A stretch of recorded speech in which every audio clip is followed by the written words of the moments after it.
Respect goes both ways. Marines, especially female Marines at the time, there's not very many of us, like, out there. What's that like? Rebecca Waun. I served as Rebecca Reinhardt. I'm 41. I'm nervous too.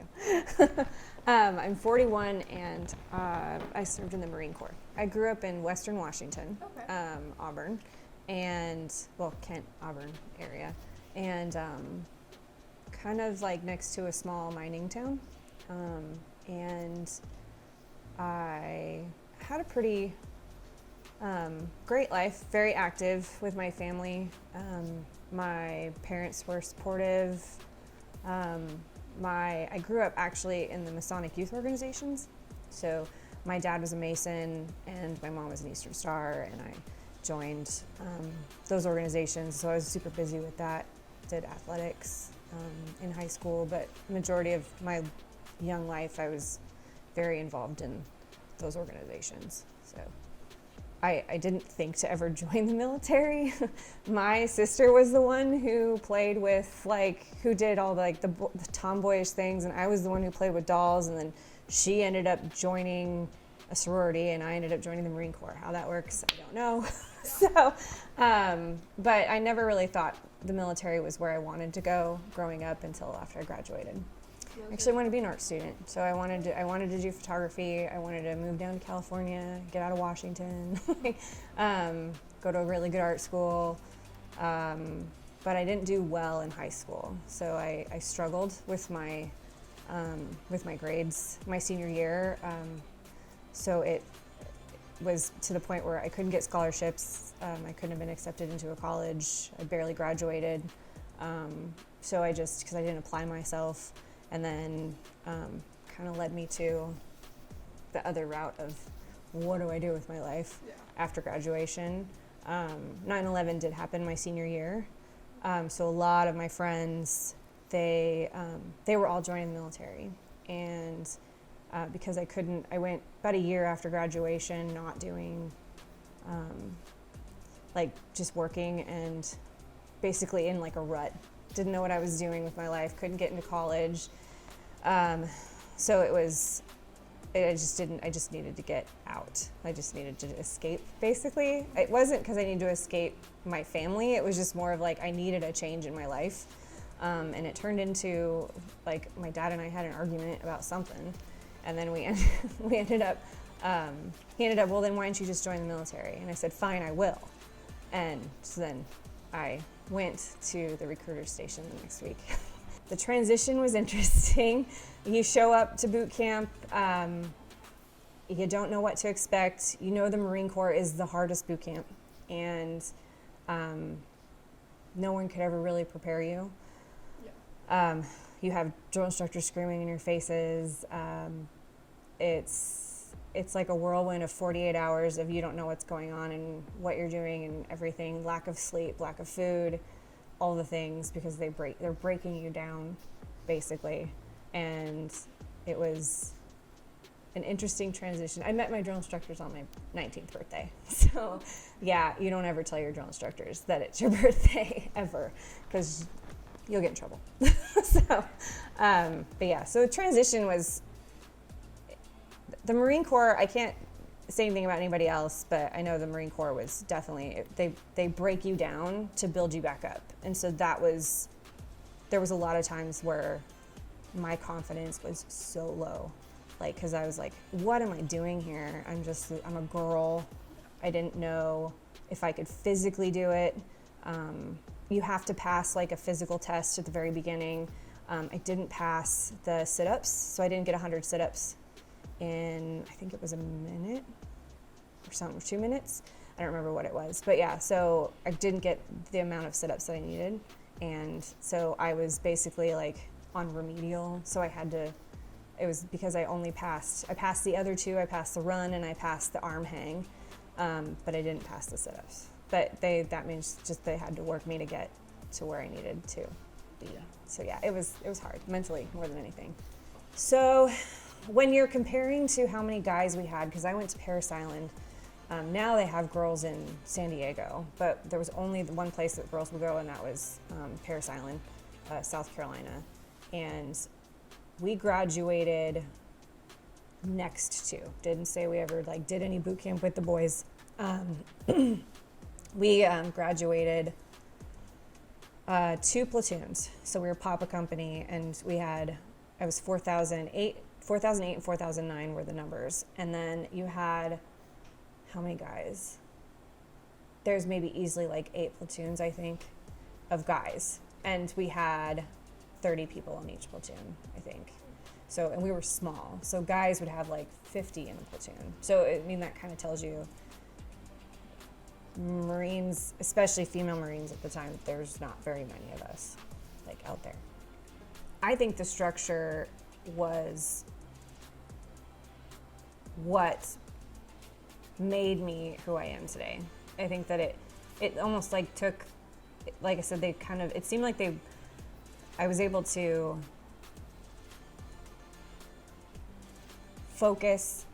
I was able to focus better. I was able to, because we were always taught never to quit. I mean, it was never, and I never quit before. It was just more of I just couldn't apply myself. I still struggle today with applying myself, but that structure, I think that's what I miss the most about being in, is that there was always someone telling me where to go, who to be, what to do, and then now you don't. So the structure is definitely something that I appreciated, because I had that a little bit growing up, but my parents, they couldn't manage me when I got to a certain age, and I was like, I don't know what I want to do with anything. So yeah, but I was MCT, and that's a month long, and it's combat training. So whatever you didn't do in boot camp, so you have 3 months of boot camp training for the Marine Corps. And then when you go to MCT, you're learning how to use the bigger guns, you get to do more rappelling. You do more, what was it? Grenades. Those are scary, by the way. You learn how you work with the grenades. It's basically the bigger stuff. And the majority of the time you're out in the field the whole time. So there really is no you basically are in cabins, and you're doing lots and lots of hiking. But so we do that for a month, and then you go to your MOS school, which is where you learn your job. I was a radio operator. So I went from North Carolina for my MCT training, and then I went down to 29 Palms for my radio training. The recruiter told me that you'll work in communications. So in communications, I was thinking maybe something like this, where, I get to work in, advertising or whatever. Yeah. But he said electrician in there. So the name was a communications command control electrician. Basically a radio operator. So when I went to, when I finished boot camp, it was MCT. When I finished MCT, they tell you where you're going, and then they said Reinhardt, radio operator, 29 Palms, and I'm like, wait, I'm a radio operator? I was like, great. So we learned about different types of radios. A lot of the radios that we worked with were close to Vietnam era. They were kind of older. There was one satellite radio that we used to work with. But the majority of the time we just used regular, I think it was PERC 19 radios. But those were just, you put them in they're working with backpacks, all the things. You learn how to do, you learn about radio frequencies, how to work better, how to splice wire, all the things. I mean, it's weird how you spend so much time learning about wires, but it's more about the mechanics of them all.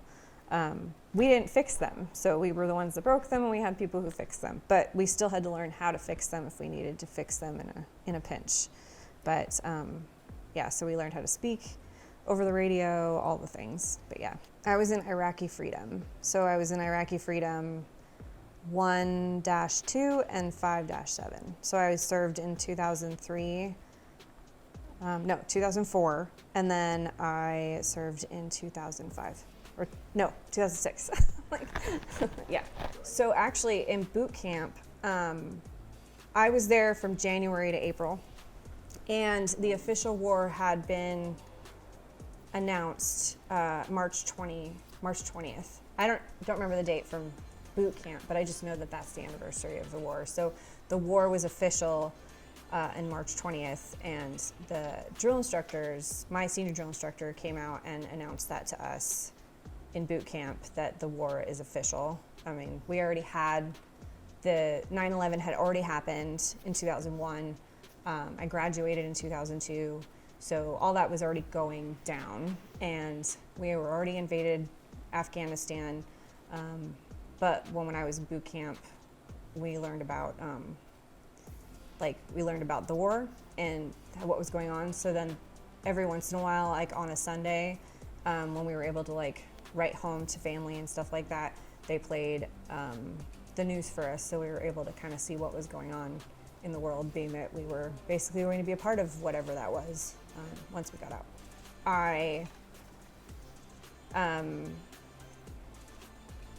Sounds terrible to say, but like, I don't even know if you guys, we used to call them Hajis. So I would be like, it's basically a derogatory term for Iraqi. And so I was like, I wanted to kill Hajis. That's exactly what my thought process was. So it was, yeah. We were pretty, I mean, honestly, I wish the United States was still September 12th, 2001. The pictures of airplanes flying into buildings, fires burning, huge structures collapsing, have filled us with disbelief, terrible sadness, and a quiet, unyielding anger. These acts of mass murder were intended to frighten our nation into chaos and retreat, but they have failed. Because the unity that we had was amazing. So it's just, I wish that we could go back to that, but we can't. But yeah, everybody was mad. We were just mad. So yeah, I was looking forward to joining. So another reason, you join the Marine Corps knowing that you're probably going to be in combat. You're probably going to end up doing things that a lot of even the other branches aren't going to do. You just join knowing, because the Marine Corps is the scariest branch. So it's, yeah. So I was a different situation in Iraq where they didn't want girls to go out. We did a convoy. So we did one convoy. We went from Kuwait to, so the Marine Corps, when we went, the Marine Corps was taking over for the Army.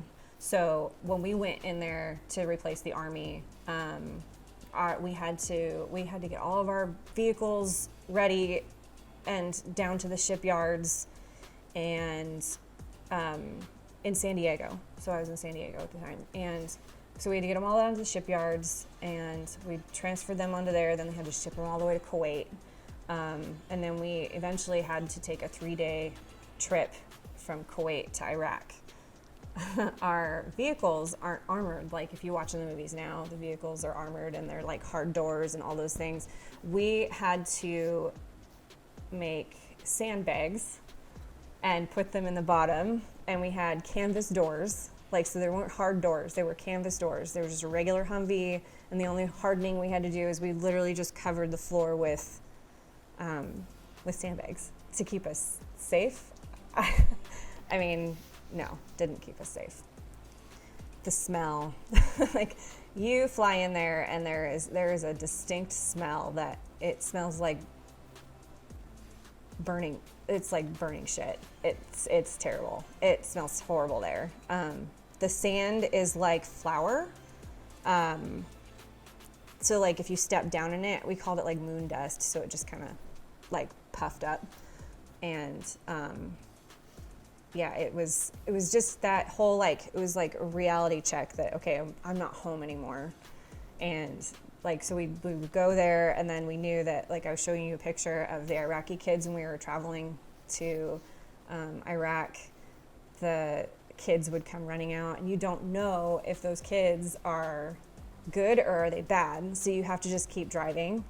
As a female, guys would go to the bathroom in water bottles. It's easy for them. Girls, we couldn't. So we had to wait and hopefully be able to stop to go to like, we had girls, other people holding poncho liners out, so that way we could just pop a squat right next to the Humvee in hopes that no one would see. But it's honestly, that's the last thing on our mind, was we just needed to go to the bathroom. But there's no bush, and you can't go further out because you don't know if there's bombs, or you don't want to detonate anything, so you want to stay next to the Humvee the whole time. That was hard, and they weren't prepared for women to be. It was early in the war. Like, there was things that we just didn't have. Like, there were girls from Motor T that did go out on convoys, but when it came to like combat convoys, we didn't go out. There was beheadings that were happening and being broadcasted, and the last thing that anybody wanted was for a woman to be captured and beheaded on the news. That's the last thing they wanted. So we had to have a buddy system when we were on camp. We got shot at a lot. We got lots of rockets, mortars, almost on a daily basis. People had died from those rockets and mortars sometimes, where you watch a rocket go over your head and it hits a building and it had killed somebody. It got to that point when you were out there that you were so numb to it that you, the one thing you just didn't want to do was die in a porta-john. That was the weirdest thing. You just wish that a rocket never hit you in a porta-john. But you had to live life in between the times that it was. I mean, it was just, you kind of had to make the best of it. And we made jokes about things that you guys probably wouldn't even think was funny, because we joked about death. It was just what we did. Yeah. Girls were allowed, but like my command wasn't wanting us to go out there. But they didn't want females out there at all. What we did do near the end of that time, I didn't, but we had the Lioness program, and that was when women would basically, because we had to, it was in between the Syrian border. The women would be at the borderline, and because men can't touch women, so they had to have women be there for women when they were checking people through checkpoints. So that's when it started evolving. Women became more of a necessity outside of camps. We all did a lot inside our camps, but they just didn't want us leaving the camp for our own safety, because we would be targeted. So that was in 2004. In 2006, it was a totally different ball game. It was a lot easier, mainly because when I was there, I already knew what I was getting myself into the second time, and then it wasn't even as bad. I mean, we had to stay in trailers. We had to stay in a tent. It was like, yeah, it was definitely a lot better 2 years later. So in 2004, I was one of 3 girls. 2 of them were married. I was not. So there was a lot of speculation on, let's just say my gunny would just call it, I would gallivant. They said I was gallivanting around with the guys. But us girls honestly look the same in the dark. We all have the same hair bun. A lot of us are around the same height. So a lot of things were accused of being a female in general. A lot of people didn't think that women should be out there. My platoon had just, before I joined my platoon, they had just come back from Kuwait. Because they served in Kuwait, and so when they went to Kuwait, my platoon was the only platoon in our battalion that did not have females. It was hard to be a woman. Like, I honestly would say that, I don't know the new Marine Corps, but as an old Marine Corps, I don't think that girls should be in the Marine Corps. So, yeah, we couldn't go out on the wire. But that was okay because we still had a job to do on camp, and we were making sure that all the radios were up for everybody. We had to make sure the convoys were able to contact us on camp because we were the COC, which is basically like it's the command center. It's where the general goes. So we were, you have to have a security clearance, to be in there, all the things. And we had to make sure that they were up all the time. So every hour on the hour, we would go check. We would do radio checks throughout Iraq, throughout everywhere. You would call out your call sign, and we would call it out. And everybody, if they didn't return it, then that's when phones got involved. And then we would be like, so we'd have to call them and be like, hey, no one's answering. What's going on with your radios? So that's kind of how, that was for both tours. But like the first one, we had to get the radios up and running because we were taking over for the Army. So it was very, very stressful. It was, we got to get communications up. It's the first thing that needs to go up, and it's the last that has to go down because you can't have any lack of communication in case of emergency. We had antennas. What's the first thing that an enemy would want to take down? The communications, right? So 9th Comm, we were in our own little, or the communications area, but 9th Comm, we were in our own area. And this was before the Battle of Fallujah. So I left in September, and the Battle of Fallujah was happening within that month, I believe. I don't remember the timing. In the military. So the guys, they didn't see us as equals in some way, shape, or form. I mean, Marines, we don't do boot camp together with the guys. It was separate. Like girls were separate from guys. Like they didn't know what we were capable of doing, let alone we were women. Like some of them still didn't believe that we should have been in a combat zone in general, like because of the fact that their mentality is if a woman, and it's true, naturally a man will try to protect a woman if they're in trouble, which is another reason why they didn't want women to go out at the time, because the first instinct, instead of doing the job and the mission, would be to save the woman. So, and that is human mentality. So that was a huge reason why they said no. We did have a convoy that went out, and I volunteered to go out on that convoy. It was on Memorial Day weekend, and we could volunteer, but they didn't. They didn't ever send us. But my friend died in that, so they got hit, and in that convoy, they were just transporting gear to another camp. So it was that whole thing, and that was Memorial Day will never be the same. Yeah. A lot of the pushback was men that were in the military with me. In 2006, we were training Iraqis. So we went from fighting them to training them. And I didn't get to go do that, but a lot of women, again, like I said, they were doing the Lioness program, all that stuff. So more and more women were becoming a part of that whole, mission to help. The plan is to get the Iraqis to live on their own without us. 20 plus years later, we were still in war. It was ridiculous. You had parents that were fighting in the first war, and then their kids are fighting later on. It was interesting. So it was too long of a war. But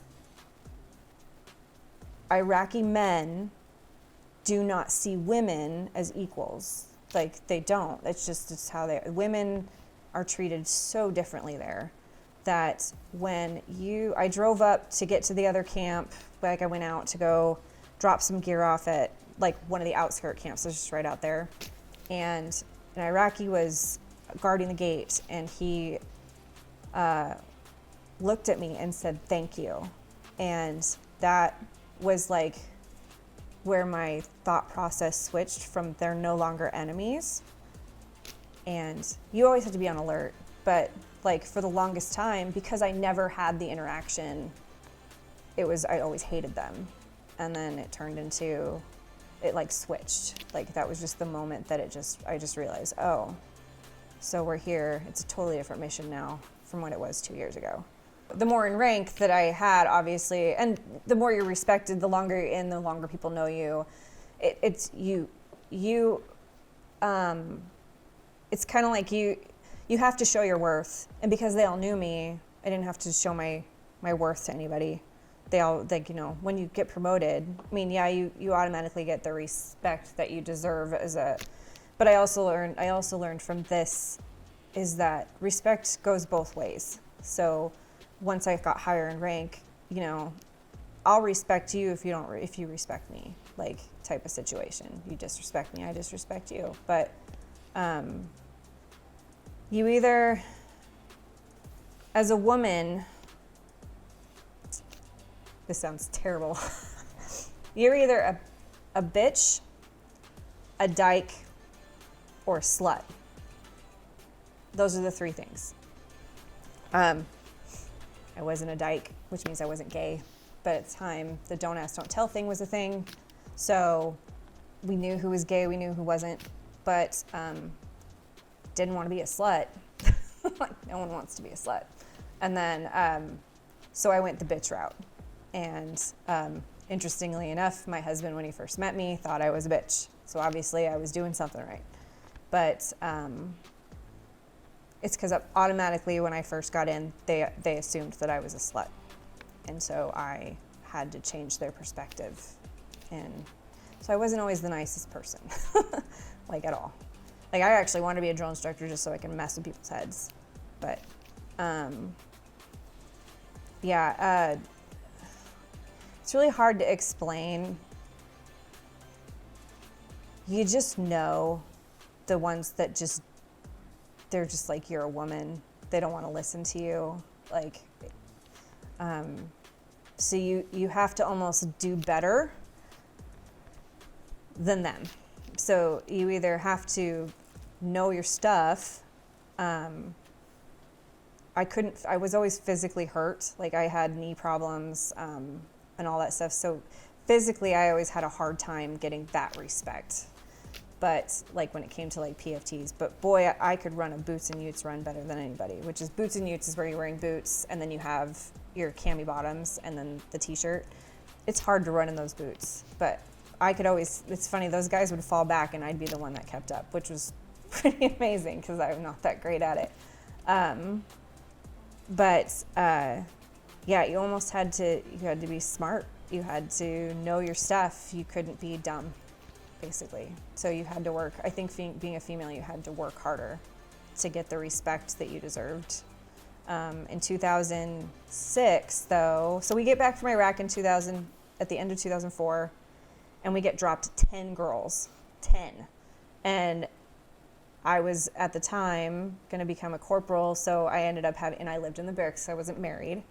And basically, I was their babysitter because my gunny and everybody else, they were males, and they didn't want to say anything to girls because they were afraid, which makes sense, that some girl would say that they harassed them or something like that, and because it happens. And so I ended up being their babysitter, and that's when I really became angry all the time. So, because I wanted to live my life, and I ended up having to yell at girls all the time because they were doing what an 18-year-old girl would do when they, just get there. They're living their life the first time away from their family. I mean, but yeah, it was very different. It was weird. It was just a weird switch transition from being one of three to, like a third of the platoon was girls.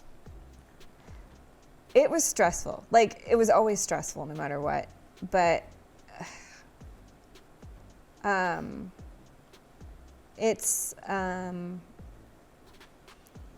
think there was a lot of pressure as a female. Like, I've always tried, and how I know this is ever since because of my husband. The only reason why I knew this is because of what he deals with all the time. And I was like, you don't have to work as hard. I always told him he never had to work as hard, like, mentally, because we had to be one of the guys, but you didn't want to also be, like, you also wanted to be a girl, but you were also like, okay, let's talk about this stuff. You had to kind of go with the flow with whatever they were doing, and even if it was vulgar vulgar stuff was fun to talk about because you have to kind of had to be a guy, but it's like you had to put on a show all the time. It was stressful. It was a lot of juggling in the head. And as women, we are constantly always overthinking things. So it's, yeah. So in Camp Fallujah, or the MEC, they put in, at least in 2004, there was a Navy dock that had the pool. There was a pool there, and it used to be like a camp where it was like where Saddam Hussein had one of his castles or whatever was there. So there was a lot of things there. But there was a pool, and I think that's where he was, but it was one of his places. But so there was a dock that basically made that pool his baby. So Camp Fallujah ended up being like the R&R, so the rest and relaxation for like, this is where infantry would come in. They would take like a weekend off or whatever, and then they would relax. They made these things. They did things on the camp that, just to bring up the morale. There was actually a dance, a night where everybody was like clubbing for a night. Like we went to go do that. We had Toby Keith and Ted Nugent came and sang for us, and back to the pool. Remember the pool. The Navy dock had fixed up a pool, and he gave like everybody would just sign up to go in, and you could do like the companies could go and go spend time at the pool for a little bit.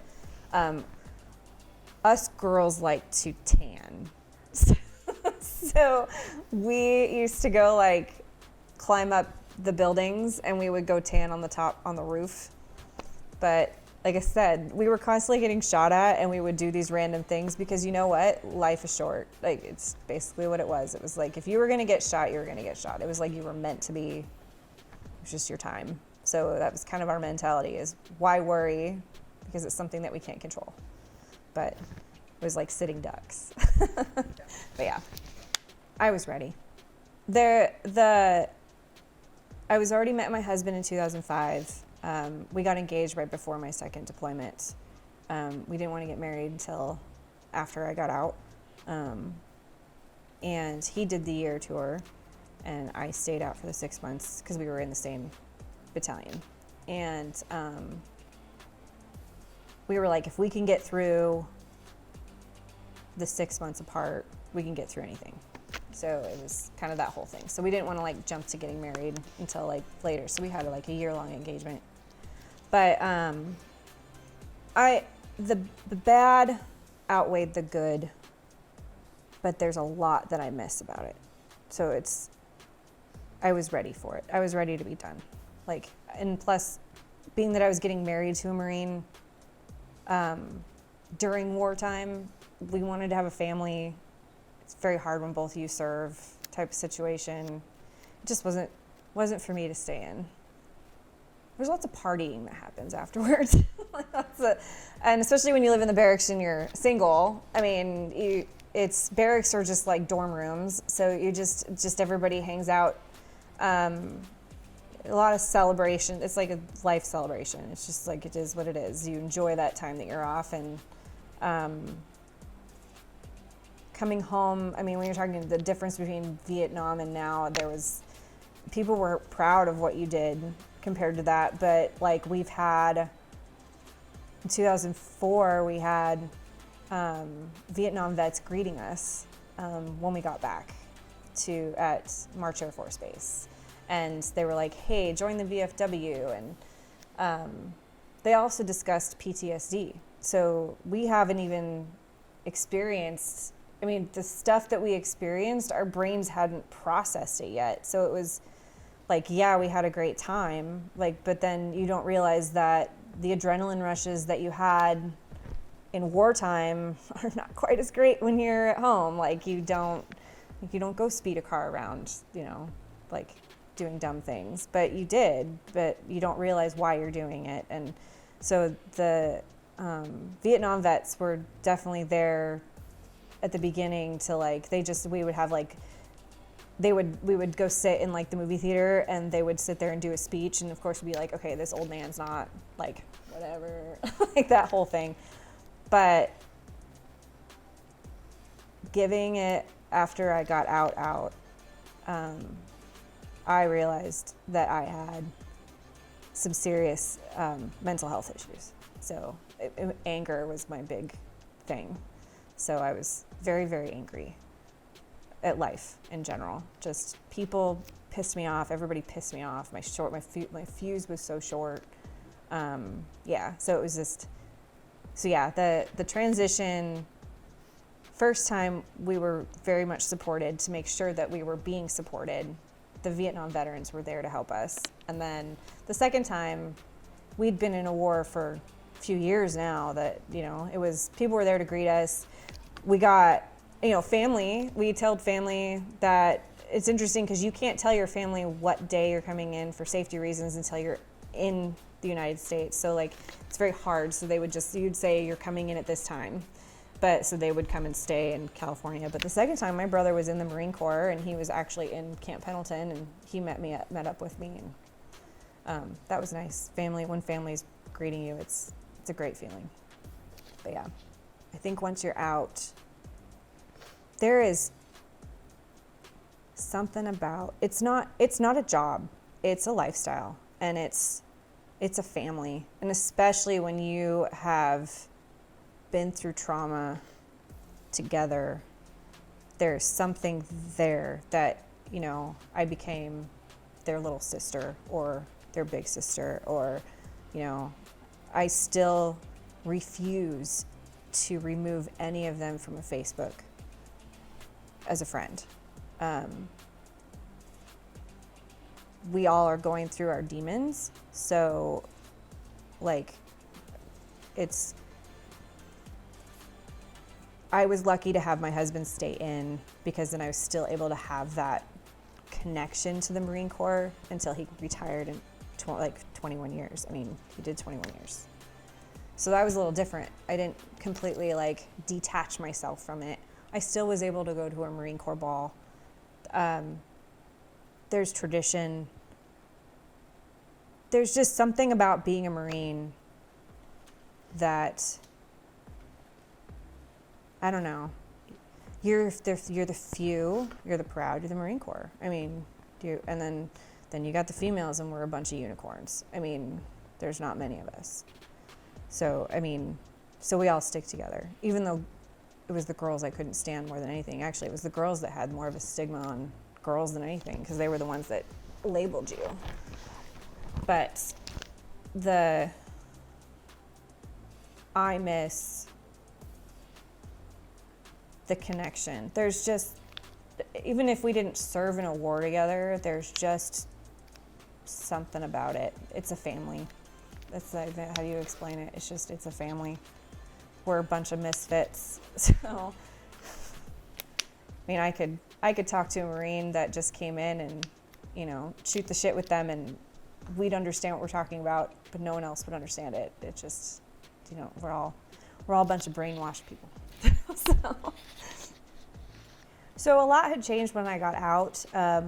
We got married right away.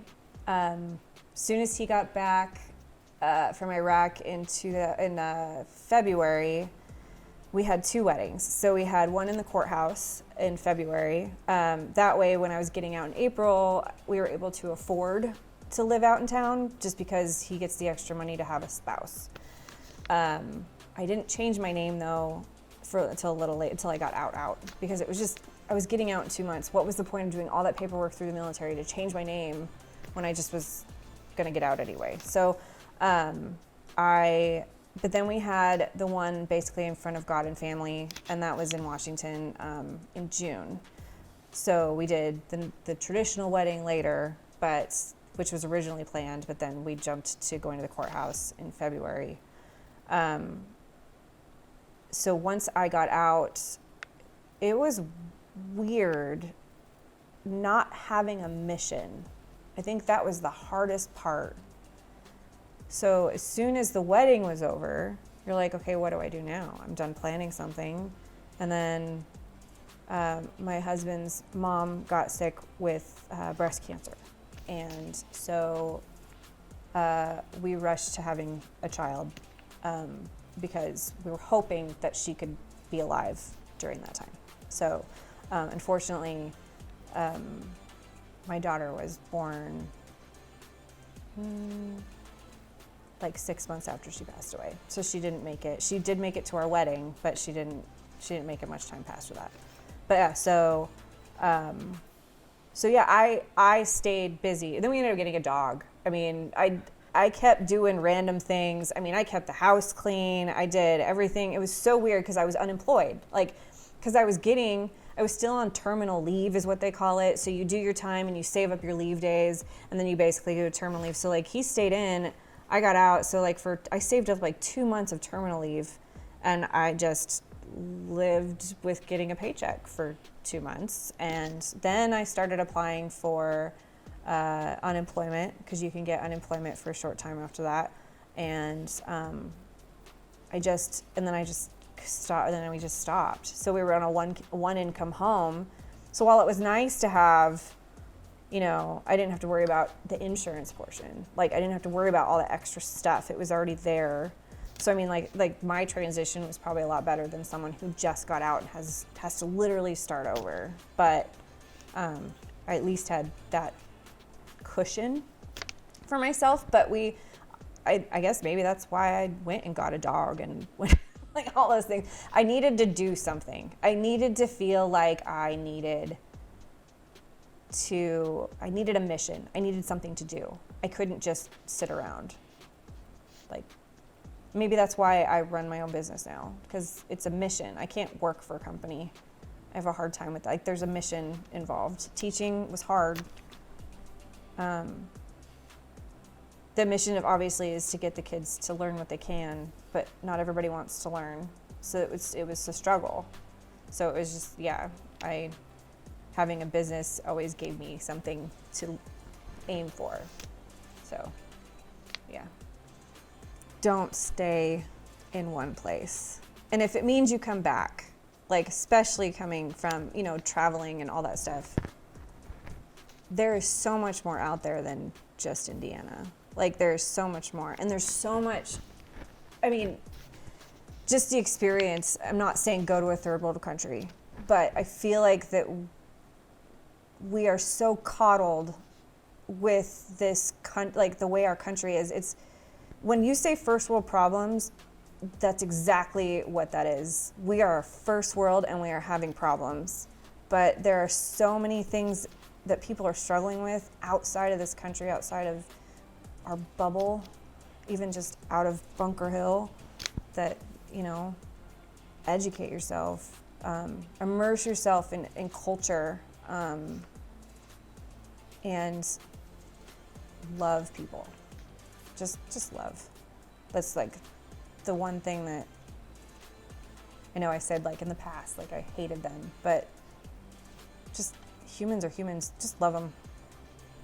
And we all are literally an animal. Like we're our own species and we all have our quirks, but like, I really think that just experience, like don't stick around here forever. You could, but come back, but go explore, live. Hi Rebecca, it's Emily here. So as we're wrapping up the end of the year, Mr. Finners wanted us to do a kind of just a short little statement to tell you everything that we've learned. So I am someone who procrastinated mine quite a bit, but I did luckily end up getting it done. Although to you it might have been just a short little interview, as someone who had to watch the clip repeatedly for hours and hours, I definitely learned a lot. I would say you taught me a lot about especially women in the military. Obviously, that's the way that I went with our documentary a little bit. Overall, I appreciate the experience that you gave to me by letting me a little insight on your story, and I truly hope that this documentary helps you just a little bit more as your kids have kids and everything to share your story with them.